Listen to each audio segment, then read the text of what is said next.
Concrete கலவை தவறாக இருந்தது. ஆபத்தான அளவில் இல்லை. ஆனால் முகேஷுக்கு தெரியும், 15 வருடங்களில் இந்த தரை விரிசல் விழும். அன்று நிறுத்தினால் அவரது கூட்டத்தினருக்கு ஒரு நாள் சம்பளம் போகும். முதலாளிக்கு போனஸ் போகும். எல்லாரும் கோபப்படுவார்கள். முகேஷ் ஒரு நிமிடம் மண்ணை பார்த்தார்.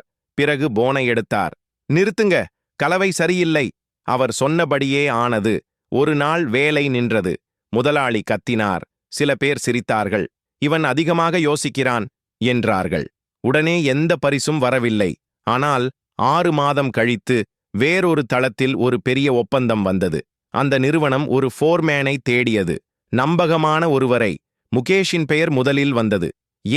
ஏனென்றால் அவர் தவறை மறைக்காதவர் என்று எல்லாருக்கும் தெரியும். யாரும் பார்க்காத நேரத்தில் சரியான காரியம் செய்வது, அது ஒரு முறை மட்டுமல்ல, அது ஒரு பெயர் கட்டுகிறது. நீண்ட காலத்தில் அந்த பெயரே எல்லாவற்றையும் திறக்கும்.